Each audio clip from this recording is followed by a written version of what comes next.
Hello everyone, welcome back to your favourite channel Magnet Brains. So dear students, आज इस video में हम discuss करने वाले हैं आपकी book computer application book code 165 की चैप्टर 7 का जो बुक में आपके असाइनमेंट पार्ट दिया होता है उसके एप्लीकेशन बेस्ड क्वेश्चंस को। यस डियर स्टूडेंट्स, ये चैप्टर हम पूरा फिनिश कर चुके हैं जिसमें ओपन ऑफिस राइटर 1 के बारे में हमने सब कुछ डिस्कस कर लिया है और इसके थ्योरी क्वेश्चंस को भी हमने कंप्लीट कर लिया है। आज के इस सेशन में हम एप्लीकेशन बेस्ड क्वेश्चंस को डिस्कस करने वाले हैं जो कि असाइनमेंट पार्ट में दिए हुए हैं। ठीक है, तो होप आपने पूरा चैप्टर अच्छे से देख लिया होगा। Right, this is professor Varsha Gupta, your computer educator for class 9th and magnet brains पे आपको क्वालिटी एजुकेशन प्रोवाइड की जाती है, ना सिर्फ K-12 बल्कि CBSE, Hindi English medium, CUT, NTSC, olympiad and other competitive exam की प्रिपरेशन भी। ओके, सो यहाँ पर असाइनमेंट वाला जो पार्ट है इसके आंसर्स आपकी बुक में बेसिकली नहीं दिए होते हैं। आपकी बुक में जो चैप्टर्स फिनिश होते हैं उसके बाद में कुछ क्वेश्चन आंसर्स होते हैं जो सॉल्व होते हैं और उसके बाद असाइनमेंट वाला पार्ट होता है। ठीक है, जिसमें आंसर्स नहीं दिए होते हैं, तो ध्यान से आपको पूरी वीडियो स्टार्ट से लेकर एंड तक देखनी है। इसमें हम एप्लीकेशन बेस्ड क्वेश्चंस को डिस्कस करेंगे। अब एप्लीकेशन बेस्ड क्वेश्चंस क्या होते हैं आपको बहुत अच्छे से पता है। ठीक है, आपका जो एग्जाम पेपर होता है उसमें लास्ट सेक्शन में पूछे जाते हैं 4 से 5 मार्क्स के क्वेश्चंस होते हैं। सो अपने आप में इनका बहुत ज्यादा वेटेज होता है और बहुत इंपॉर्टेंट होते हैं। और सबसे बड़ी बात कि इसके आंसर में आपको बहुत ज्यादा भर भर के लिखना भी नहीं होता है, कॉन्सेप्चुअल क्वेश्चंस होते हैं ये। ठीक है, कुछ एग्जाम्पल बेस्ड होते हैं, कुछ पैसेज बेस्ड होते हैं, ठीक है, कुछ कंडीशन बेस्ड होते हैं, कुछ प्रैक्टिकल बेस्ड होते हैं। बस आपको पढ़ना है, समझना है और आंसर करना है। आ गई बात समझ में? चलिए, तो पहला क्वेश्चन है आपके सामने। A student has to decide whether to use a word processing package to produce a piece of science course work और whether to hand write it. आपके सामने कंडीशन दी हुई है कि एक स्टूडेंट है जिसे क्या करना है, he has to decide whether to use a word processing package, कि वो word processing package को कैसे यूज करेगा to produce a piece of science coursework और whether a handwrite it। मतलब कि जो उसको साइंस का कोर्स वर्क दिया हुआ है उसके लिए वो वर्ड प्रोसेसिंग सॉफ्टवेयर का यूज करे या अपने कोर्स वर्क को हैंड रिटन लिख ले। ठीक है, तो यहाँ पे आपको पहला क्वेश्चन इस पर बेस्ड पूछा है, give 5 features of the software that make it suitable for producing science coursework। तो आपको उस स्टूडेंट को 5 फीचर्स बताने हैं कि वर्ड प्रोसेसिंग जो सॉफ्टवेयर है वो क्यों बेनिफिशियल है ना, ताकि वो अपना साइंस का कोर्स वर्क वर्ड प्रोसेसिंग में बना ले। ठीक है, अदर देन हैंड राइटिंग। आई बात समझ आए? तो वर्ड प्रोसेसिंग के डिफरेंट फीचर्स हमने यहाँ पढ़े हुए। अब देखो क्वेश्चन आपसे कैसे पूछा है। ठीक है, एक एग्जाम्पल देकर आपसे क्वेश्चन पूछा है और अब आपको क्या करना है, यहाँ पर लिखना वही अल्टीमेटली जो हमने पढ़ा है। क्या पढ़ा था हमने? वर्ड प्रोसेसिंग सॉफ्टवेयर के फीचर्स एक डेडिकेटेड वीडियो में मैंने पढ़ाए थे कि वर्ड प्रोसेसिंग सॉफ्टवेयर आपको बहुत सारे फीचर्स प्रोवाइड करता है और कुछ यहाँ पे भी लिखे हुए हैं। Spell and grammar check feature आपको प्रोवाइड करता है, डिफरेंट फॉर्मेटिंग एडिटिंग ऑप्शंस आपको यहाँ मिल जाते हैं, है ना। आप इमेज को, ग्राफ को इंसर्ट कर सकते हो, टेबल को इंसर्ट कर सकते हो, टेबल को क्रिएट कर सकते हो। ठीक है, इसी के अलावा मेल मर्ज जैसा फीचर होता है, ऑब्जेक्ट लिंकिंग एम्बेडिंग होता है। ऐसे बहुत सारे फीचर हैं जो आपको वर्ड प्रोसेसिंग सॉफ्टवेयर प्रोवाइड करता है। ठीक है, तो यहाँ पे जो स्टूडेंट है जिसे अपना साइंस का कोर्स वर्क कंप्लीट करना है वो बेसिकली इन सारे फीचर्स का यूज करके बहुत बढ़िया तरीके से अपना साइंस का कोर्स वर्क कंप्लीट कर सकता है। बिल्कुल वैसे जैसे आपको अपने क्लास में डिफरेंट सब्जेक्ट्स के प्रोजेक्ट्स दिए जाते हैं नहीं दिए जाते हैं ना, चाहे हॉलीडे होमवर्क के फॉर्मेट में हो, चाहे एग्जाम टाइम पर हो, आपको प्रोजेक्ट बनाने होते हैं और कहा जाता है कि प्रोजेक्ट को आप कैसे बनाओ, प्रॉपर वे में बना के लेकर आओ, इमेजेस के साथ, ग्राफ्स के साथ। जितना ज्यादा इंटरैक्टिव अच्छा प्रोजेक्ट आप बना सकते हो वैसा आप बना के लेकर आओ। तो आप ग्राफ्स का, इमेजेस का, पिक्चर्स का, टेबल्स का, लिस्ट का और अलग अलग तरीके से अपने जो डॉक्यूमेंट है, जो भी आप पेजेस क्रिएट कर रहे हो प्रोजेक्ट में, उसको सजाते हो, धजाते हो और बढ़िया तरीके से प्रेजेंट करते हो ताकि आपको फुल मार्क्स मिल सके, क्योंकि ये मार्क्स तो आपके हाथ में होते हैं। आ रही है ना मेरी बात समझ में? तो बिल्कुल वैसे ही आप वर्ड प्रोसेसिंग सॉफ्टवेयर का यूज कर सकते हो। अब यहाँ पे वर्ड प्रोसेसिंग सॉफ्टवेयर किस सॉफ्टवेयर की मैं बात कर रही हूँ, कौन से सॉफ्टवेयर को आप यूज करोगे? तो आप MS वर्ड का यूज कर सकते हो। बहुत सारे वर्ड प्रोसेसिंग सॉफ्टवेयर हमने पढ़े हैं। सो माइक्रोसॉफ्ट आपको MS वर्ड प्रोवाइड करता है। ओपन ऑफिस आपको क्या प्रोवाइड करता है? ओपन ऑफिस आपको राइटर प्रोवाइड करता है। क्या प्रोवाइड करता है? Open office writer. इसी के साथ लिब्रे ऑफिस का आप यूज कर सकते हो। ठीक है, और यहाँ पर आप ऑनलाइन रहकर भी गूगल डॉक्स का यूज भी कर सकते हो। ठीक है, गूगल डॉक्स भी आपको डॉक्यूमेंट प्रोवाइड करने की फैसिलिटी देता है। आई बात समझ में अच्छे से? तो ये सारे क्या हो गए? ये सारे वर्ड प्रोसेसिंग सॉफ्टवेयर हो गए जो हम शुरुआत से पढ़ते हुए आ रहे हैं। कोई डाउट इसमें? नहीं ना?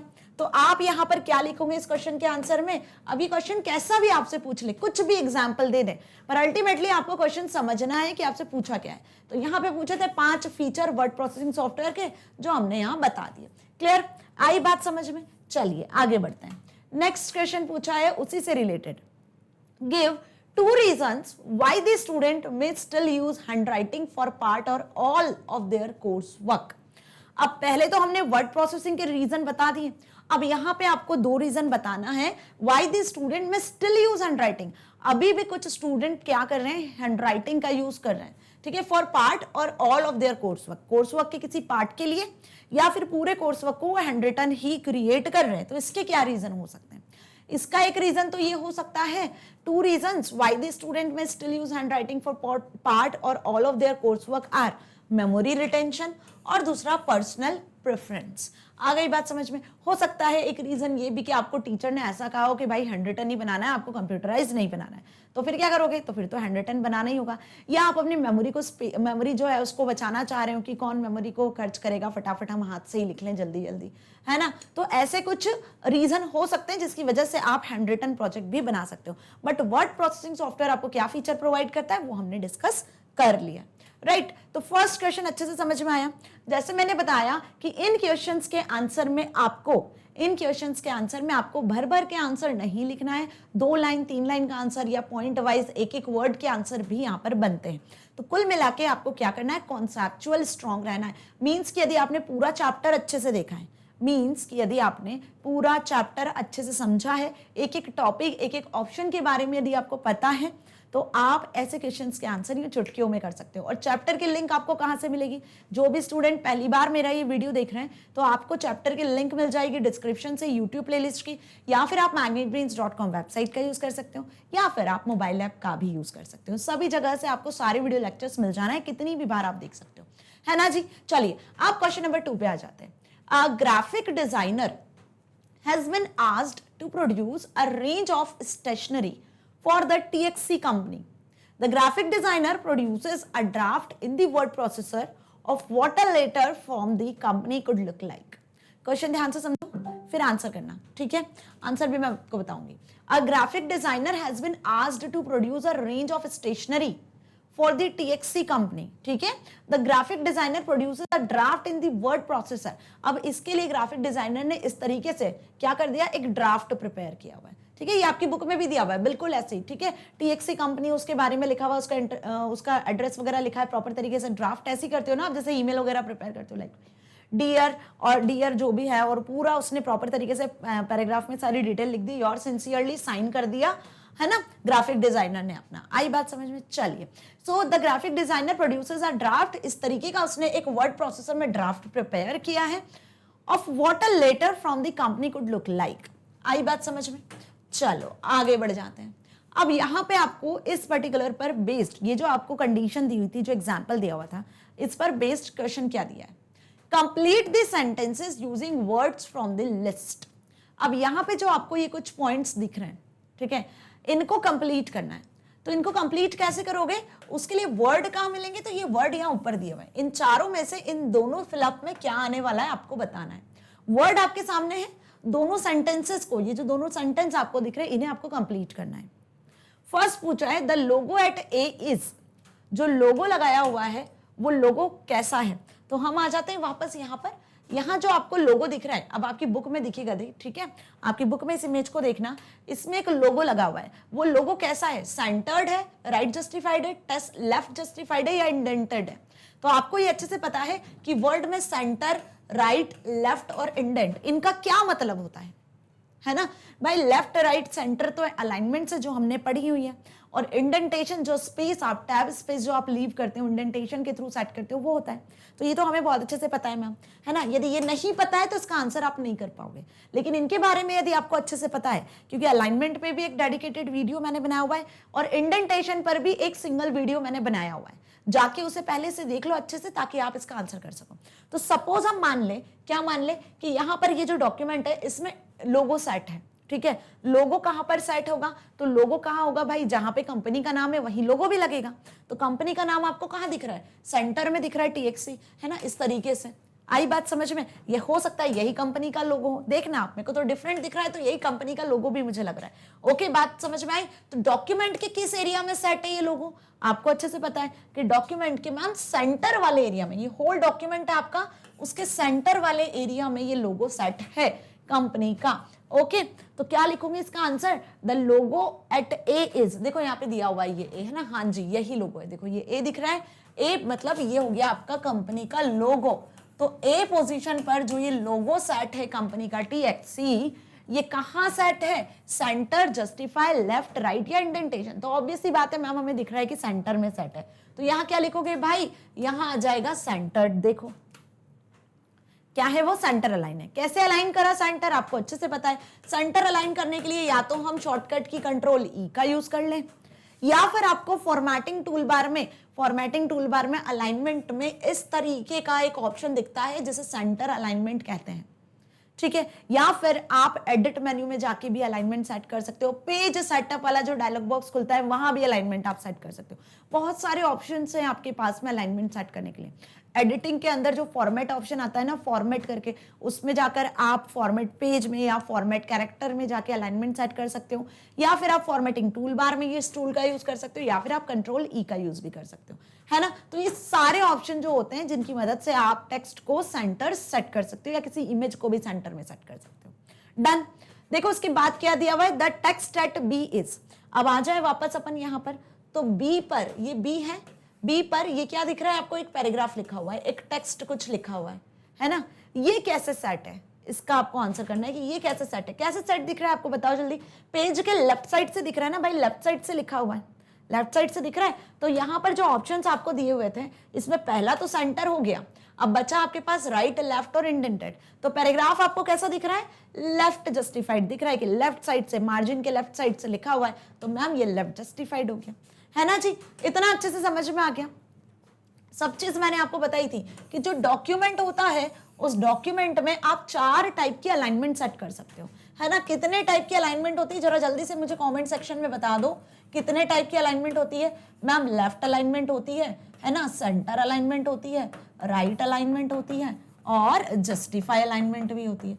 तो कुल मिला के ये 4 अलाइनमेंट हमने पढ़ी थी। और ये कौन सी अलाइनमेंट है बेटा?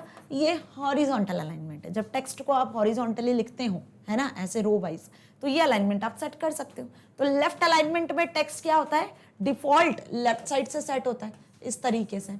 आपको अच्छे से पता है कि लेफ्ट अलाइनमेंट में डिफॉल्ट जो होता है टेक्स्ट वो लेफ्ट साइड से होता है। सेंटर में टेक्स्ट कैसा होता है आपका? सेंटर में आता है, पेज के एकदम सेंटर में। और राइट साइड में कैसा होता है टेक्स्ट आपका? राइट साइड में सेट होता है। जस्टिफाई में कैसा होता है? टेक्स्ट आपका पूरे पेज में डिवाइड होता है ना, इक्वली डिस्ट्रीब्यूट होता है लेफ्ट और राइट साइड पे। हाँ जी मैम, इतना हमें अच्छे से पता है ना। ये अलाइनमेंट मैंने पढ़ा भी चुकी हूँ और किस तरीके से टेक्स्ट सेट होता है। तो यही चीज हमने अभी डॉक्यूमेंट में भी देख ली कि इस डॉक्यूमेंट में ये जो पैराग्राफ है वो लेफ्ट अलाइन है और ये जो लोगो है वो पेज के सेंटर में अलाइन है। आ गई बात समझ में? ऐसे क्वेश्चंस आपसे पूछ सकते हैं एग्जाम में। क्लियर? चलिए आप क्वेश्चन नंबर 3 पे आ गए हो। क्या दिया है question 3? Considering the previous question. अच्छा, जो अभी हमने क्वेश्चन डिस्कस किया उसकी बात कर रहे हैं, ठीक है। तो considering the previous question, determine how the name below line your sincerely is printed. Means आपसे यहां पे पूछा जा रहा है कि ये जो डॉक्यूमेंट है इसमें ये जो योर सिंसियरली लिखा हुआ है, इसके नीचे देखो, इसके नीचे क्या है? सिग्नेचर दिख रहा है आपको? ये क्या है? ये सिग्नेचर है, राइट। जिस बंदे ने ये ड्राफ्ट बनाया है उसने अपने सिग्नेचर किए हुए हैं। ओके, चलिए मैम आ गई बात समझ में कि योर सिंसियरली के बाद क्या दिया हुआ है। डन। तो considering the previous question, determine how the name below line your sincerely is printed. ठीक है, टिक द अप्रोप्रिएट आंसर, और फिर आपको एक अप्रोप्रिएट आंसर टिक करना है कि वो कैसे प्रिंट हुआ होगा, वो किस तरीके से लिखा होगा। क्या वो हैंडराइटिंग है या हैंडराइटिंग फॉन्ट में लिखा है या स्क्रिप्ट फॉन्ट है या कोई आर्ट वर्क है। तो भाई सिग्नेचर क्या होते हैं? सिग्नेचर तो आपको करने होते हैं। आई बात समझ में? जो ड्राफ्ट आपने बनाया है, ये जो ड्राफ्ट यहाँ पे बनाया गया है, इस ड्राफ्ट को क्रिएट कर लिया, योर सिंसियरली लिख दिया, यहाँ स्पेस लीव कर दिया और क्या करा, इसका प्रिंट आउट निकाल लिया। तो इसका प्रिंट आउट निकालने के बाद सिग्नेचर तो हम हैंड रिटन करते हैं। आ रही है ना मेरी बात समझ में? तो आप क्या लिखोगे यहाँ पर आंसर? Correct hand writing. क्या होगा यहाँ पर? Correct hand writing. ठीक है, हालांकि हैंड राइटिंग फॉन्ट भी होते हैं, जब आप फॉन्ट को इलेबोरेट करोगे, मींस कि जो फॉर्मेटिंग टूल बार होती है, जहां पे आपको इस तरीके से क्या होता है, कुछ टेक्स्ट बॉक्सेस दिखते हैं, है ना, यहाँ पे आपको फॉन्ट साइज दिखता है, आ रही है मेरी बात समझ में, तो यहाँ पे आपको दिखता है एरियल टाइम्स न्यू रोमन। इस ड्रॉप डाउन एरो पे जब क्लिक करते हो तो आपको फॉन्ट लिस्ट ओपन हो जाती है, जिसमें आपको बहुत सारे फॉन्ट दिखते हैं, जैसे टाइम्स न्यू रोमन, ठीक है, और इसी के साथ बहुत सारे फॉन्ट्स जैसे एरियल, है ना, एरियल ब्लैक, ओके। अब इस तरीके से आपको बहुत सारे फॉन्ट्स दिखते हैं, जिसमें एक हैंडराइटिंग फॉन्ट भी होता है। क्या होता है? एक हैंडराइटिंग फॉन्ट भी होता है। ऐसे बहुत सारे फॉन्ट्स आपको विजिबल होंगे, लेकिन वो हैंडराइटिंग फॉन्ट का यूज नहीं किया है, फॉन्ट का यूज नहीं किया है। जो सिग्नेचर है वो आप खुद करते हो, है ना, हार्ड कॉपी पे पेपर पे हम सिग्नेचर करते हैं। तो यहाँ पर ये करेक्ट आंसर क्या होगा, जल्दी बता दो। First, that is handwriting. आ गई मेरी बात समझ में अच्छे से? कंफ्यूज मत हो जाना हैंडराइटिंग और हैंडराइटिंग फॉन्ट में, इसलिए मैंने आपको फॉन्ट अलग से बता दिया कि हैंडराइटिंग फॉन्ट होता है। हैंडराइटिंग फॉन्ट में जो भी आप कंटेंट लिखते हो तो वो ऐसा लगता है कि आपने खुद ने लिखा हुआ है, आपकी कर्सिव हैंडराइटिंग में वो फॉन्ट दिखने लग जाते हैं, है ना। तो ये चीज समझो, वो हैंडराइटिंग फॉन्ट अलग है, लेकिन यहाँ पे जो सिग्नेचर की बात हो रही है वो भाई प्रॉपर हैंडराइटिंग में ही किया गया है, ठीक है। चलिए, manually, right. Next, fourth question, identify the formatting features from the word processed paragraphs given below। अब ये पैराग्राफ आपको ध्यान से देख लेना है, ऐसा का ऐसा ही बिल्कुल आपकी बुक में भी दिया हुआ है, और इस पैराग्राफ को देखकर आपको इसके फॉर्मेटिंग फीचर्स को आइडेंटिफाई करना है। किसे आइडेंटिफाई करना है? Formatting features. अब फॉर्मेटिंग फीचर्स अच्छे से पता है ना क्या होते हैं? देखो, अब यहाँ पे तो ये पैराग्राफ मैंने टाइप करवाया हुआ है आपके लिए ताकि स्क्रीन पे आपको विजिबल हो, लेकिन आप सब अपनी बुक खोल के बैठो जरा, आप सब अपनी बुक खोल के बैठो, और बुक में ये सारे क्वेश्चंस आपको दिखेंगे, प्रॉपर दिखेंगे। इवन जो मैंने अभी आपको डॉक्यूमेंट बताया TXC कंपनी का जो ड्राफ्ट है वो भी आपको प्रॉपर दिखेगा, है ना। तो आपकी बुक में वो एक्चुअल आपको दिखेगा, क्योंकि यहाँ तो मैंने ये टाइप करवाया हुआ है। मेरी बात समझ में आ रही है? तो यहाँ पर देखो, मैंने कोशिश किया है बिल्कुल वैसा ही टाइप करवाने की। तो आप देखो यहाँ पर इस पैराग्राफ को कि इसमें कौन कौन से फॉर्मेटिंग फीचर का यूज किया गया है। तो आपको अच्छे से पता है कि जो डॉक्यूमेंट आपने बनाया हुआ है, यहाँ पर जो दिया हुआ है उसमें यहाँ पर अंडरलाइन है और ये बोल्ड है। क्या है ये? पहली बात, बहुत ध्यान से समझना, पहली बात तो इस डॉक्यूमेंट में ये जो हेडिंग है ना, ये जो हेडिंग है, ये हेडिंग कैसी है बताओ जल्दी से। ये हेडिंग मैम डॉक्यूमेंट के सेंटर में है, तो ये सेंटर अलाइन है। दूसरी चीज आपको क्या दिख रही है? दूसरी चीज मैम ये दिख रही है कि ये अंडरलाइन भी है। क्या है ये? अंडरलाइन भी है, ठीक है। तो सेंटर अलाइन है, अंडरलाइन है, और साथ ही हेडिंग बोल्ड भी है।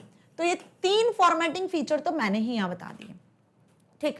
आगे बढ़ते हैं, आगे आ जाओ। देखो, दो पैराग्राफ्स आपको दिख रहे हैं, ये पहला पैराग्राफ, ये दूसरा पैराग्राफ, ठीक है। अब पहले तो पैराग्राफ के बीच में जो पैराग्राफ है, यहां देखो आपको कम स्पेस दिख रहा है और यहां ज्यादा स्पेस है। आपकी बुक में देखना ऐसा ही होगा जैसा मैं बोल रही हूं, ठीक है। यहां पर क्या दिख रहा है आपको? ज्यादा स्पेस दिख रहा है। तो इन दोनों पैराग्राफ में मैम हम ये नोटिस कर रहे हैं कि पैराग्राफ स्पेसिंग सेट किया हुआ है। क्या किया हुआ है? जो पैराग्राफ है उसके बीच में स्पेसिंग को सेट किया हुआ है कि मल्टीपल पैराग्राफ्स यदि आप क्रिएट करोगे तो उसके बीच में स्पेस आपको कितना रखना है, ठीक। चलिए मैम, ये भी अच्छे से समझ में आ गया। आगे बढ़ जाए। आगे आपको मैं क्या बता रही हूं यहां पर, आगे देखो। इसके बाद अब दोनों पैराग्राफ किस तरीके से लिखे हुए हैं उसको नोटिस करना। जो मैं आपको बोल रही हूं, दोनों पैराग्राफ किस तरीके से लिखे हुए हैं। पहला पैराग्राफ और दूसरा पैराग्राफ, इनके फॉन्ट तो सिमिलर लग रहे हैं मैम, फॉन्ट तो एक जैसे हैं। ये आपकी बुक में देखना, आपको फॉन्ट भी अलग अलग दिख रहे होंगे। तो हो सकता है ये एरियल में लिखा हो, ये टाइम्स न्यू रोमन में लिखा हो, तो फॉन्ट भी अलग हो सकते हैं। आ गई मेरी बात समझ में? अब इसके बाद लिखा हुआ है यहाँ पर दो पैराग्राफ, जिसमें पहले पैराग्राफ में यहाँ पर स्पेस है और फिर इस तरीके से कंटेंट लिखा हुआ है। दूसरे पैराग्राफ में देखो लाइनस टॉरवॉल्ड्स, ये कैसे लिखा हुआ है? जो लाइनस टॉरवॉल्ड है ये लिखा होगा आपकी बुक में इटैलिक। कैसे लिखा होगा ये? इटैलिक। तो यहाँ पे मैम इटैलिक भी सेट है, ठीक है। और ऑपरेटिंग सिस्टम यहाँ देखो इस तरीके से आ रहा है, इसका जो ये सेट है इधर, तो इसे हम क्या बोलते हैं? जो ये स्पेस आप सेट कर देते हो, ये जो पैराग्राफ लिखने के टाइम पे आप स्पेस सेट कर देते हो, इसे हम एक फॉर्मेटिंग टूल के नाम से जानते हैं, जिसे हम कहते हैं मैम इंडेंटेशन। क्या कहते हैं बेटा? इंडेंटेशन। तो इन दोनों पैराग्राफ में इंडेंटेशन को भी सेट किया हुआ है। अब ये इंडेंटेशन कैसे सेट किया हुआ है मैम? तो यहाँ पे इंडेंटेशन मैंने आपको दो तरीके से बताए थे, positive indentation, negative indentation. Positive indentation जो मार्जिन के अंदर टेक्स्ट को रखता है ना, और नेगेटिव इंडेंटेशन जो मार्जिन से एक्सटेंड कर देता है टेक्स्ट को। और इन इंडेंटेशन को आप इंक्रीज और डिक्रीज भी कर सकते हो। है ना जी। तो यहाँ पे जो इंडेंटेशन सेट किया हुआ है वो पॉजिटिव इंडेंटेशन ही है। और दूसरी चीज, एक और इंडेंटेशन मैंने बताया था, दैट इज हैंगिंग इंडेंट। तो ये तो आपका नॉर्मल इंडेंटेशन आपने सेट किया हुआ है, फर्स्ट लाइन इंडेंट। ये क्या किया हुआ है आपने, फर्स्ट लाइन इंडेंटेशन सेट किया हुआ है कि पहली लाइन के पहले ही स्पेस छूटेगी, बाकी फिर नॉर्मली दिखेगा। इसके बाद आपने हैंगिंग इंडेंटेशन का यूज किया हुआ है। देखो पहला लाइन आगे है, बाकी लाइंस थोड़ी पीछे से सेट की हुई हैं पैराग्राफ की, एक एक टैब स्पेसेस के बाद। तो ये फर्स्ट लाइन इंडेंट और ये हैंगिंग इंडेंट। तो अब मैंने कुल मिला के यहाँ पे कितने सारे आपको फॉर्मेटिंग फीचर्स के नाम बता दिए, जल्दी बता दो। बिल्कुल ऐसे जब भी आप कोई डॉक्यूमेंट बनाते हो, तो आप भी ऐसी ढेर सारी फॉर्मेटिंग फीचर्स का यूज करते हो। बोल्ड करते हो, टेक्स्ट को इटैलिक करते हो, अंडरलाइन करते हो, है ना, बॉर्डर वगैरह पेज की सेट कर देते हो, है ना, बैकग्राउंड सेट कर देते हो, इसी के साथ पैराग्राफ लिखते हो तो पैराग्राफ में फॉर्मेटिंग कर देते हो, लाइन स्पेसिंग, वर्ड स्पेसिंग, बहुत सारे फॉर्मेटिंग फीचर्स है जिनका आप यूज अपने टेक्स्ट को डेकोरेट करने के लिए, इंटरैक्टिव बनाने के लिए कर सकते हो। बिल्कुल वैसे यहां भी हमने यूज कर लिया centre alignment, underline, bold, italic, है ना, वो लाइनस टॉरवॉल्ड इटैलिक में लिखा हुआ है। पैराग्राफ में लाइन स्पेसिंग का, पैराग्राफ स्पेसिंग का यूज किया हुआ है। इंडेंटेशन का यूज किया हुआ है जिसमें आपने फर्स्ट लाइन इंडेंट और हैंगिंग इंडेंट का यूज किया। यही सारे पॉइंट्स आपको लिख देने, ठीक है। देखो तो क्या फॉर्मेटिंग फीचर आपने यूज किए, पैराग्राफ इंडेंटेशन जिसमें हैंगिंग इंडेंट, और आप साथ में यहाँ पे ऐड कर सकते हो फर्स्ट लाइन इंडेंट को भी, ठीक है। आप सेट करके देखना, आपको समझ में आ जाएगा।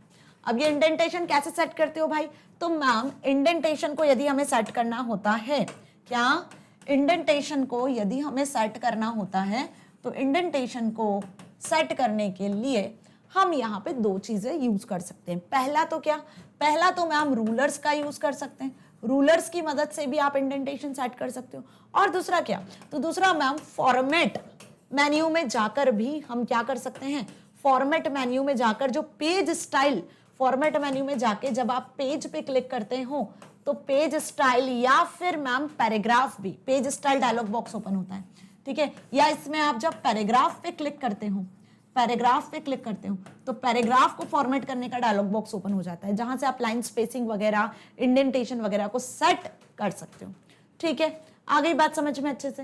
तो ये कुछ मैंने स्टेप्स बताई हुई हैं आपको। वहीं देखो टॉपिक जो था उसे बोल्ड किया हुआ है, सेंटर और अंडरलाइन भी सेट किया हुआ है।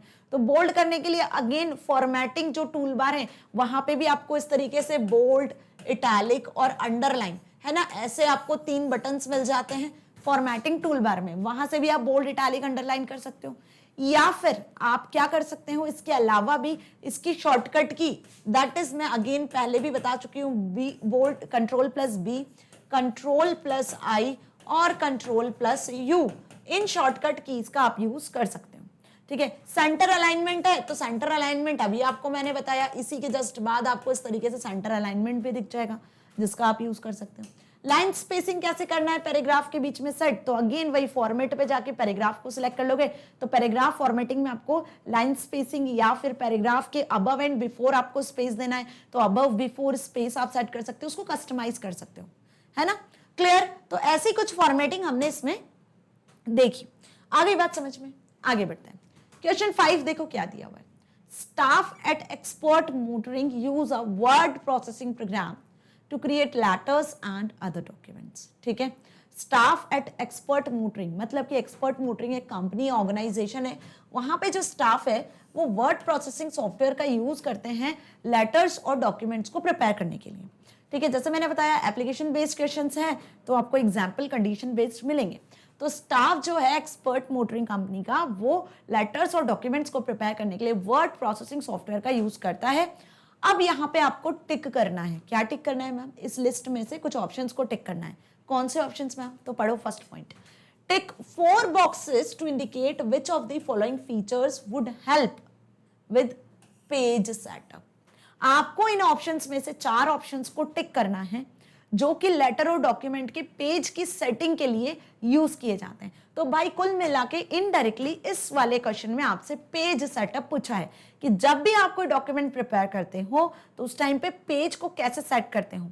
ठीक है, पेज सेटअप में कौन कौन से ऑप्शंस का आप यूज करते हो। तो पेज सेटअप करना होता है तो हम बॉर्डर शेडिंग का यूज कर लेते हैं मैम, ठीक है, पेज बॉर्डर सेट कर सकते हैं, पेज की मार्जिन सेट कर सकते हो, अलाइनमेंट सेट कर सकते हो, ये सारे ऑप्शन पेज की सेटिंग में आते हैं। इंडेंटेशन सेट कर सकते हो, हेडर फुटर को सेट कर सकते हो, पेज आपको रखना कैसा, लैंडस्केप रखना है, पोर्ट्रेट रखना है, उसका ओरिएंटेशन सेट कर सकते हैं। ऐसे बहुत सारे ऑप्शन है जो पेज की सेटिंग से रिलेटेड होते हैं। तो अब इनमें से आपको देख के बताना है कि पेज सेटअप के कौन कौन से ऑप्शन हैं। रिकॉर्ड, नहीं मैम रिकॉर्ड तो नहीं होता है। स्टार्टअप, ये भी नहीं होता है। हेडर फुटर, हाँ ये हो सकता है कि जो पेज या जो डॉक्यूमेंट आप प्रिपेयर कर रहे हो उसमें सपोज ये मार्जिन एरिया है तो मार्जिन के टॉप पे हेडर होता है, मार्जिन के बॉटम में फुटर होता है कि पेज का नंबर आपने क्या सेट किया है, टॉप पर आपका chapter name, publisher name, article जिसने भी लिखा हुआ आर्टिकल उसका नाम चल रहा होता है ना, जो सिमिलर होता है, तो ये हेडर फुटर होता है। तो हाँ, हम डॉक्यूमेंट के या लेटर के टॉप पर और बॉटम पर हेडर फुटर ऐड कर सकते हैं, तो ये तो एक ऑप्शन हो सकता है ना जी। चलो आगे बढ़ते हैं। पेज ओरिएंटेशन, जैसे मैंने बताया आपको लेटर और डॉक्यूमेंट इस तरीके से बनाना है या इस तरीके से बनाना है, कैसे बनाना है, तो पेज का ओरिएंटेशन आपको कैसा रखना है, लैंडस्केप या पोर्ट्रेट, तो उसके लिए आप यहाँ पे पेज ओरिएंटेशन को सेट कर सकते हो, है ना। तो पेज ओरिएंटेशन भी हो सकता है। एनिमेशन, एनिमेशन तो स्लाइड्स में जब प्रेजेंटेशन बनाते हैं तब देते हैं मैम। सॉर्ट मतलब असेंडिंग डिसेंडिंग ऑर्डर में अरेंज करना, ये तो एक ऑपरेशन होता है, ये नहीं करते। Margins, yes we can set margins also. ये जो मार्जिन्स होती हैं जो टेक्स्ट और पेज के बीच में होती है, इन मार्जिन को आप अपने अकॉर्डिंग एडजस्ट कर सकते हो। मार्जिन को कैसे सेट करना है, अगेन रूलर से सेट कर सकते हो या फिर मार्जिन के ऑप्शंस अवेलेबल होते हैं फॉर्मेट में जाके, वहां से भी कर सकते हो। तो पेज का मार्जिन हम इंक्रीज और डिक्रीज कर सकते हैं। और साथ ही पेपर साइज, पेपर का साइज A4 पेपर साइज रखना है, कैसा आपको A3 रखना है, आप जिस हिसाब से चाहो अपने हिसाब से पेपर का साइज भी सेट कर सकते हो। तो यहाँ पे 4 ऑप्शंस हमने टिक मार्क कर लिए जो पेज सेटअप में जरूरी होते हैं, आप सेट कर सकते हो। जैसे पेज का हेडर फुटर सेट कर सकते हो, पेज का ओरिएंटेशन सेट कर सकते हो, पेज का मार्जिन सेट कर सकते हो और पेपर साइज भी सेट कर सकते हो, है ना जी। चलो तो देख लो करेक्ट आंसर क्या है आपके सामने। ठीक, आगे बढ़ जाएं। इजी है ना, अटेम्प्ट करके आ जाओगे ऐसे क्वेश्चंस। ओके चलो बी वाला पार्ट देखो क्या दिया हुआ है। Tick 2 boxes to indicate which of the following features would be found in tabulation tab settings. अब यहां पे आपको बताना है कि जब आप वर्ड प्रोसेसिंग सॉफ्टवेयर में टेबल ऐड करते हो, मतलब कि वर्ड प्रोसेसिंग सॉफ्टवेयर में सपोज आपको कुछ टैबुलर डेटा ऐड करना है इस तरीके से, तो टैबुलर डेटा को ऐड करने के लिए आपको यहाँ पे 2 फीचर्स होते हैं। टैब, जब आप टेबल ऐड करते हो तो टेबल में क्या होता है, तो टेबल में आपको पता है इस तरीके से कॉलम्स होते हैं और इस तरीके से मल्टीपल रोज होती हैं। तो टेबल में या तो आप रो को ऐड करोगे या रो को डिलीट करोगे या रो को मैनिपुलेट करोगे। उसी तरीके से नया कॉलम या तो ऐड करोगे या डिलीट करोगे या उसे मैनिपुलेट करोगे। तो यहाँ पे आपको ऑप्शंस के नाम बताना है, डेसिमल, लीडर, रो और कॉलम। ऑब्वियस बात है कि डेसिमल और लीडर जैसी कोई चीज नहीं होती ना टेबल में, रो और कॉलम जैसी चीजें होती, क्योंकि टेबल बनती किससे है, टेबल मल्टीपल रो और कॉलम के इंटरसेक्शन से बनती है। और इंडिविजुअल क्या कहलाती है इसमें, ये सेल कहलाती है जिसमें आप डेटा एंटर करते हो। आ गई बात समझ में। तो रो और कॉलम के इंटरसेक्शन से जो बनती है वो क्या होती है, टेबल होती है। तो यहां पर जो आप सेटिंग कर सकते हो वो क्या होगी, रो और कॉलम होगा। ठीक, तो ऐसे क्वेश्चंस डियर स्टूडेंट्स आपसे आपके एग्जाम में पूछे जा सकते हैं जो कि बहुत इजी होते हैं। यदि आपके कॉन्सेप्ट क्लियर है, अगेन आई एम टेलिंग, यदि आपके कॉन्सेप्ट क्लियर है, आपको वर्ड प्रोसेसिंग सॉफ्टवेयर अच्छे से आता है, तो आप ऐसे क्वेश्चंस के आंसर चुटकियों में दे सकते हो, आराम से करके आ सकते हो और पूरे 4-5 मार्क्स के जो क्वेश्चंस हैं आपके हाथ में होंगे मार्क्स भी, राइट। चलो 6th क्वेश्चन देख लें आप। 4 types of justifications are shown below. 4 type के जस्टिफिकेशन आपको दिए हुए हैं। Label each illustration to show the type of justification used. क्या आपसे बोला है यहाँ पे कि 4 टाइप के जस्टिफिकेशन आपको यहाँ पे दिख रहे हैं। लेबल ईच इलस्ट्रेशन, हर एक इलस्ट्रेशन को आपको लेबल करना है और शो करवाना है, ठीक है, किस टाइप का जस्टिफिकेशन यूज किया गया है। तो अब ये 4 इलस्ट्रेशन आपके सामने है, मतलब 4 डॉक्यूमेंट्स आपके सामने बने हुए। ये पहला डॉक्यूमेंट, ये दूसरा डॉक्यूमेंट, ये तीसरा डॉक्यूमेंट, ये चौथा डॉक्यूमेंट।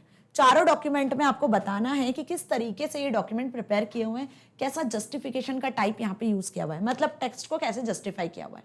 तो पहला वाला देखो आपको क्या दिख रहा है, जल्दी बताओ। यहाँ पे क्या दिख रहा है, प्रॉपर तरीके से ये आपका डॉक्यूमेंट है, लेफ्ट राइट टॉप बॉटम जो भी मार्जिन है उसके अकॉर्डिंग प्रॉपर तरीके से इक्वली टेक्स्ट डिस्ट्रीब्यूट नहीं दिख रहा है, दिख रहा है ना, इक्वली टेक्स्ट डिस्ट्रीब्यूट दिख रहा है। एक सीक्वेंस में आप देखो आपको टेक्स्ट डिस्ट्रीब्यूट दिख रहा है, दिख रहा है नहीं दिख रहा है, बताओ जल्दी से। यस मैम दिख रहा है। तो ये किस टाइप का जस्टिफिकेशन होता है, इसे किस टाइप की अलाइनमेंट कहते हैं, तो मैम इसे तो हम कहते हैं जस्टिफाई अलाइनमेंट। तो यहाँ क्या सेट करके आ जाओगे, क्या लिख कर आ जाओगे कि यहाँ पर जस्टिफाई अलाइनमेंट का यूज किया हुआ है। मीन्स व्हाट, जस्टिफाई अलाइनमेंट कुछ इस तरीके की होती है, ध्यान से देखना। जस्टिफाई अलाइनमेंट कुछ इस तरीके से होती है कि इक्वली पेज में, डॉक्यूमेंट में इक्वली डिस्ट्रीब्यूट होता है, टेक्स्ट लेफ्ट और राइट मार्जिन के अकॉर्डिंग इक्वली डिस्ट्रीब्यूट होता है। अब दूसरा देखो, दूसरे में क्या दिया हुआ है, चलो तो यहाँ पे आप देखोगे तो ये जो सेम पैराग्राफ यहाँ लिखा हुआ है वो लेफ्ट साइड से तो हमें सीक्वेंस में दिख रहा है मैम, लेकिन राइट साइड से यहाँ कम स्पेस, यहाँ ज्यादा स्पेस, यहाँ कम ज्यादा, यहाँ इतनी ज्यादा स्पेस, यहाँ पे राइट साइड से कुछ हमें प्रॉपर नहीं दिख रहा है, लेकिन लेफ्ट साइड से तो एक सीक्वेंस में आपको दिख रहा है लेफ्ट मार्जिन के साइड, लेकिन राइट मार्जिन के साइड में कोई प्रॉपर स्पेस नहीं है ना, रेज्ड वे में है।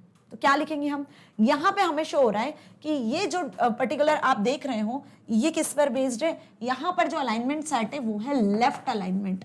इसका जस्टिफिकेशन क्या करने वाले हो आप कि मैम ये लेफ्ट अलाइनमेंट है, तो पेज में जो डॉक्यूमेंट होता है वो क्या होता है, डिफॉल्ट कैसा होता है, वो डिफॉल्ट लेफ्ट अलाइन होता है। क्या होता है, डिफॉल्ट लेफ्ट अलाइन। आ गई बात समझ में, देखो सेम पैराग्राफ दोनों में दिख रहे हैं, same paragraph for most people writing in an everyday occurrence, है ना, वही सेम पैराग्राफ यहाँ भी लिखा हुआ है, for most people writing in everyday occurrence like this. लेकिन दोनों पैराग्राफ में जो दोनों यहाँ पे लिखे हुए हैं डॉक्यूमेंट, दोनों डॉक्यूमेंट में डिफरेंस आपको क्या दिख रहा है, वो डिफरेंस आपको यहाँ पे बताना है। तो यहाँ पे जस्टिफाई अलाइनमेंट सेट है और यहाँ पे मैम लेफ्ट अलाइनमेंट सेट है। आ गई बात समझ में अच्छे से कि नहीं आई, आंसर लिख लो, नोट डाउन कर लो अपनी बुक में, अलाइनमेंट वाला क्वेश्चन आता है। ठीक, चलो आगे बढ़े, आगे के दोनों भी देखते हैं। अब इसमें देखो क्या लिख रहा है आपको, for most people writing in an everyday occurrence. अब ना यहाँ तो लेफ्ट साइड दिख रहा है ना राइट साइड दिख रहा है, अब आपको ये जो कंटेंट सेट दिख रहा है ये कैसा दिख रहा है, ध्यान से देखो, ये आपको पेज के सेंटर में दिख रहा है ना, दोनों की तरफ से सेंटर में लिखा हुआ नहीं होता है कुछ टेक्स्ट जो आप हेडिंग वगैरह सेंटर में सेट करते हो, कुछ उस तरीके से दिख रहा है। हाँ जी मैम, तो यहाँ पे आप क्या बताओगे, तो यहाँ पे आप बताओगे कि सेंटर अलाइनमेंट सेट किया हुआ है। क्या सेट किया हुआ है डियर स्टूडेंट, सेंटर अलाइनमेंट। तो डॉक्यूमेंट के सेंटर में जब आप अलाइनमेंट कर देते हो सेट, तो टेक्स्ट इस तरीके से विजिबल होता है। ठीक, अब लास्ट वाला देखो, इसमें आप देखोगे कि राइट मार्जिन में टेक्स्ट आपका सिक्वेंशियली दिख रहा है, लेकिन लेफ्ट साइड पे आपको कुछ रेज्ड स्पेस यहाँ पे विजिबल हो रहा है। तो यहाँ क्या सेट है, तो मैम यहाँ पर राइट अलाइनमेंट सेट है। क्या सेट है बेटा, राइट अलाइनमेंट सेट है। ठीक है, राइट अलाइनमेंट क्या होती है, राइट अलाइनमेंट डिफॉल्ट नहीं होती है, लेकिन जो लेफ्ट अलाइनमेंट होती है वो डिफॉल्ट होती है। आ गई बात समझ में अच्छे से। चलिए नेक्स्ट क्वेश्चन की तरफ बढ़ते हैं। सो सेवेंथ क्वेश्चन अब आपको दिया हुआ है, अ school office uses computerised word processing, explain 3 ways word processing could be used to help with the school administration। Question ध्यान से पढ़ लो। A school office uses computerized word processing। School का जो ऑफिस है वो वर्ड प्रोसेसिंग सॉफ्टवेयर का use करता है, जितना भी काम है उनका सब कंप्यूटराइज्ड होता है। ठीक है, अब आपको यहाँ पे 3 तरीके बताने हैं। क्या बताने हैं, 3 तरीके। Word processing could be used to help with school administration, कि यहाँ पर जब स्कूल का ऑफिस कंप्यूटराइज्ड सारी चीजें करता है तो वर्ड प्रोसेसिंग सॉफ्टवेयर उनकी मदद कैसे कर रहा है, कैसे वो वर्ड प्रोसेसिंग सॉफ्टवेयर का यूज कर रहे हैं। तो कुल मिला के इस क्वेश्चन में आपसे क्या पूछा है, वर्ड प्रोसेसिंग सॉफ्टवेयर के यूजर्स पूछे हैं कि आप भी जब कोई काम को कंप्यूटराइज करना चाहते हो, आप जो हैंडरिटन लिखते हो, जो हैंडरिटन आप रेड पेन ब्लू पेन का यूज करते हो, अंडरलाइन करते हो, बहुत सारी चीजों को डबल इन्वर्टेड में सजा सजा के लिखते हो, है ना, अलग अलग कलर्स का, यदि यही चीजों को आपको वर्ड प्रोसेसिंग में लिखना है तो आपको क्या करना है, कम मेहनत करनी पड़ेगी। आप वहां पे फॉर्मेटिंग इफेक्ट्स का यूज कर सकते हो, बहुत सारे फॉर्मेटिंग टूल्स मिल जाते हैं, है ना। तो वही चीज यहाँ पर कि स्कूल ऑफिस किस तरीके से वर्ड प्रोसेसिंग सॉफ्टवेयर का यूज करता है। ठीक है, तो यहां पे आपको वर्ड प्रोसेसिंग सॉफ्टवेयर के यूजेस बताने हैं। So here are 3 ways word processing could be used to help with school administration. First way हमने लिखा है क्रिएटिंग एंड स्टोरिंग डॉक्यूमेंट। भाई जो डॉक्यूमेंट्स हैं उनको क्रिएट करने के लिए, स्टोर करने के लिए, जो भी डॉक्यूमेंट्स हैं उन्हें क्रिएट करने के लिए, स्टोर करने के लिए क्या कर सकता है स्कूल का जो ऑर्गेनाइजेशन है, वो वर्ड प्रोसेसिंग सॉफ्टवेयर का यूज कर सकता है, क्योंकि जो भी डॉक्यूमेंट वो क्रिएट कर रहे हैं उसे फ्यूचर यूज के लिए, है ना, ताकि वो फर्दर फिर उसको अगेन यूज कर सके। तो इसके लिए उन्हें क्या चाहिए, वर्ड प्रोसेसिंग सॉफ्टवेयर चाहिए। मतलब एक बार लेटर बना लिया, फिर उसी लेटर पे स्टूडेंट का नाम चेंज कर करके वो वापस बार बार देते जाएंगे, हर बार उन्हें लेटर लिखने की जरूरत नहीं पड़ेगी। अब आपको स्कूल से कितने लेटर्स लेने होते हैं, सपोज माइग्रेशन सर्टिफिकेट लेना है, एक्सपीरियंस लेटर लेना है, कोई सा भी लेटर आपको स्कूल से चाहिए, तो क्या होता है, अब हजारों स्टूडेंट्स स्कूल में पढ़ते हैं, तो यदि स्कूल वर्ड प्रोसेसिंग सॉफ्टवेयर का यूज करता है तो लेटर एक ही बार लिखना है, बस उसमें स्टूडेंट्स वगैरह के नाम चेंज कर देना है। क्लियर हो रहा है? और उस डॉक्यूमेंट को वो सेव करके रख सकते हैं, कभी भी यूज कर सकते हैं। तो हम वही लिखेंगे यहाँ पर कि फर्स्ट जो यूज है वर्ड प्रोसेसिंग सॉफ्टवेयर का, डॉक्यूमेंट को आप क्रिएट कर सकते हो, फ्यूचर यूज के लिए सेव कर सकते हो। So word processing software can be used to create and store various types of documents such as letters, memos, reports, etc. This can be help in keeping track of important information and communicating with the staff, students and parents. आ गई बात समझ में अच्छे से, जिसकी मदद से वो स्टाफ से, स्टूडेंट्स से, पेरेंट्स के साथ कम्युनिकेट कर सकते हैं, इंफॉर्मेशन को वहां तक सेंड करवा सकते हैं। ठीक है, क्लियर। और साथ ही साथ वो लेटर्स को, मेमोज को, रिपोर्ट्स को भी प्रिपेयर कर सकते हैं। क्लियर। चलिए, सेकंड क्या यूज हो सकता है, डेटा एंट्री के लिए। भाई डेटा एंट्री के लिए भी यहाँ पर वर्ड प्रोसेसर सॉफ्टवेयर का यूज किया जा सकता है। स्टूडेंट्स की इंफॉर्मेशन एंटर करनी है ना, तो word processing software can be used for data entry task such as entering student information into database or creating spreadsheet to track attendance or grade। ठीक है, आपकी जो डेली की अटेंडेंस है कैसे आपके पेरेंट्स के मोबाइल फोन पर पहुंच जाती है एज ए मैसेज कि आप आज प्रेजेंट हो या एब्सेंट हो। आपकी जो ग्रेड है, आपके जो टेस्ट के मार्क्स है, वो भी क्या होते हैं, फर्दर इंफॉर्मेशन आपकी कहीं ना कहीं आपके पेरेंट्स तक सेंड की जाती है, तो वो कहीं ना कहीं स्टोर होती है ना स्कूल में, किसी सिस्टम पे, किसी सॉफ्टवेयर में, है ना। तो डेटाबेस में स्टोर करना है तो वर्ड प्रोसेसिंग सॉफ्टवेयर में पहले लिख लिया, वहां से डेटाबेस में आप कर सकते हो, डेटाबेस में आप स्टोर कर सकते हो। तो अलग अलग टूल्स हैं, अलग अलग टेक्निक्स हैं, बहुत सारे सॉफ्टवेयर हैं जो कि डेटा एंट्री की फैसिलिटी यहाँ पे प्रोवाइड करते हैं। क्लियर। Printing and publishing. ठीक है, आप लेटर्स को, मेमोज को, रिपोर्ट्स को प्रिंट भी करवा सकते हो, इवन उसे पब्लिश भी कर सकते हो। तो word processing software can be used to print various types of documents such as certificates, awards etcetera. आपके स्कूल से जो आपको सर्टिफिकेट्स, अवार्ड्स वगैरह मिलते हैं, वो कैसे मिलते हैं, वो कहीं ना कहीं प्रिंटेड तो होते होंगे ना, तो उसके लिए भी यहाँ पे हम वर्ड प्रोसेसर सॉफ्टवेयर का यूज कर सकते हैं। That can be also use to publish news letters और other school related publications. Okay, तो होप आपको ये आंसर भी अच्छे से समझ में आ गया है। तो कुल मिला के इस चैप्टर में जितने भी एप्लीकेशन बेस्ड क्वेश्चंस हमने अभी तक डिस्कस कर लिए, है ना, सेक्शन सी में भी हमने एप्लीकेशन बेस्ड क्वेश्चंस को डिस्कस किया था, और थ्योरी बेस्ड जो आपके असाइनमेंट पार्ट है, असाइनमेंट पार्ट में थ्योरी बेस्ड और एप्लीकेशन बेस्ड क्वेश्चंस को भी हमने डिस्कस कर लिया है ना। तो आपको सारे एप्लीकेशन बेस्ड क्वेश्चंस अच्छे से समझ में आए या नहीं आए, आ गए ना, है ना। तो बस ऐसे ही क्वेश्चंस आपसे एग्जाम में पूछे जा सकते हैं डियर स्टूडेंट्स। बस आपको क्या करना है, उसके लिए अपने कॉन्सेप्ट्स को स्ट्रॉन्ग रखना है। और कॉन्सेप्ट स्ट्रॉन्ग कैसे होंगे आपके, इन सारे चीजों को, टूल्स को कैसे समझोगे आप, जब आप वीडियो लेक्चर्स को देखोगे, इवन जब आप प्रैक्टिकल करके देखोगे। तो इस चैप्टर की एक एक चीजों को मैंने आपको डिटेल में समझाया हुआ है, एक एक ऑप्शन के बारे में हमने डिटेल में पढ़ा है, प्रैक्टिकल करके देखिए। और ऐसे जब क्वेश्चंस आपके एग्जाम में आएंगे तो उसके आंसर्स को आप बहुत इजीली सॉल्व करके आ सकते हो। सो मैग्नेट ब्रेन्स आपको ना सिर्फ K-12 बल्कि CBSE English medium, CUET, NTSC, olympiad and other competitive exam की प्रिपरेशन करवाता है हाई क्वालिटी कंटेंट के साथ। और अब तो जैसे आपको पता होगा कि हिंदी मीडियम पे अद्भुत बैच आ चुका है भाई, तो बहुत जल्द इंग्लिश मीडियम के लिए भी आ रहा है, आप सभी स्टूडेंट्स के रिक्वायरमेंट को ध्यान में रखकर ही। ओके, तो यदि चाहते हो अद्भुत बैच में एनरोल होना तो डिस्क्रिप्शन में लिंक दी हुई है, गूगल फॉर्म को आप फिल कर सकते हो। आ गई बात समझ में अच्छे से, जिसमें आपको बहुत सारे फीचर्स यहाँ प्रोवाइड किए जा रहे हैं अद्भुत बैच के, जैसे आपको डाउट सॉल्विंग सेशंस मिलेगा, वन शॉट रिवीजन मिलेंगे, आपकी बोर्ड एग्जाम पर आधारित आपको पूरा सिलेबस यहाँ पे सॉल्व करवाया जाएगा, इवन आपको इलेक्ट्रॉनिक नोट्स भी प्रोवाइड किए जाएंगे। टेस्ट सीरीज आपके लिए लेकर आया है अद्भुत बैच, जिसमें आपको टेस्ट सीरीज के साथ साथ उसके सॉल्यूशंस प्रोवाइड किए जाएंगे। ये एनालाइज कर पाएंगे कि भाई आप कितने पानी में हो, है ना, आपको कितना आता है, कितना नहीं आता है। अपनी प्रिपरेशन को और बूस्ट कर सकते हो बाय यूजिंग दिस अद्भुत बैच। इवन आपको यहाँ पे ये सारी चीजें ही नहीं बल्कि MCQs, MIQs भी प्रोवाइड किए जाएंगे, मतलब most important questions, multiple choice questions, sample papers जो आपकी बोर्ड एग्जाम के लिए आते हैं उनके सॉल्यूशंस के साथ।